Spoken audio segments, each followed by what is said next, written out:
A historically close race just 3 days away as Trump and Harris battle it out to see who can reach 270 electoral votes. Griff is over at the touchscreen with more on how it could all play out. Here we go. And Mary Catherine, we hear so much about the blue wall. But before I do that, one thing you've heard about is this single electoral vote in Nebraska. It's Omaha, it's the city, and it has traditionally gone blue. And most people are basing their path to 270, giving that one to Harris. So I'm going to do so now. Starting with the blue wall, Wisconsin, Michigan, Pennsylvania. First, let me show you the electoral numbers. So you've got 19 for Pennsylvania, 15 Michigan, 10 Wisconsin. Georgia and North Carolina are 16, Arizona 11, Nevada 6. You can see, obviously, Pennsylvania is the big prize. If Harris wins the blue wall, the famed blue wall, you can see, boom, 270, she gets there. Now, take it out, and let's see if Trump won the blue wall, which he did in 2016, you would see the math add up, and he doesn't quite get there. He's going to need more. Add in a North Carolina, he gets there.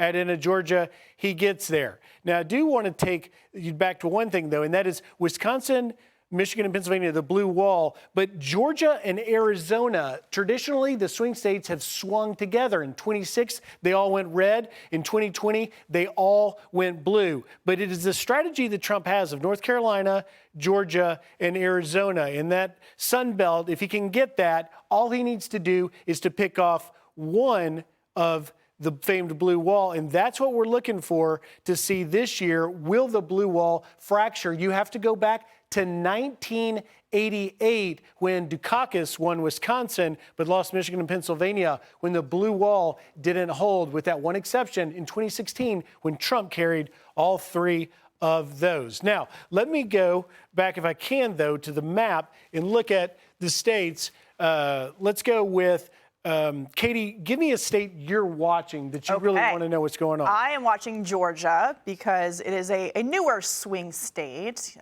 typically more Republican reliable. Yep. But President Trump has lots of unfinished business there.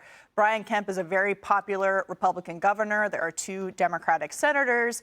And of course, Georgia has been passing all of this voter integrity legislation, which has given us this massive 55% early voter turnout. So, as I was saying, Biden last time, Trump has. Well, and look at how close, 0.2%. It was literally such a tight 10,000 vote count roughly. But then you go to 2016, you can see how much by 5.7 points that Clinton won. Now, let me take it back. And Guy, give me a state that you're watching here. Hold on. Let me go back to this as I knock through this map. Give me a state you're watching. Yeah, I mean, Arizona is also interesting if we're talking about the Sun Belt states, because that was a red state. It went blue just barely for Biden last time. Early voting looking pretty good for Republicans so far. Does he flip it back? Well, that is exactly the question. And to your point, 0.3% in 2020. Look at 2016, what happened there. And it was a much larger one. I'm just going to take this back, if I can, to the main map. And Mary Catherine, give me a state and we'll round this out. I'm looking at my home state of North Carolina. That's where Trump won in 2020 by about 75K votes. And there's some good news. Well, Trump is there a lot, which suggests maybe he's not totally confident about it. But Kamala Harris has pulled ads at one point, and some really good news for democracy in general is Western North Carolina is keeping up with its early voting and surpassing it from 2020. So those hard-hit counties are really doing a great job. That was a big question. I was in Western North Carolina covering it, and they were worried about the election. Obviously, it's going there, but it was obviously the results. You're looking 1.5 points roughly in 2020, and in 2016, it was 3.8 percentage points. So North Carolina is one of those that remained red. We will see what happens. It's anybody's guess of where these states go, but if the swing states swing one way or another, we may have decisive results, although I'm not sure we'll get them as Katie predicts on Tuesday night. The optimist.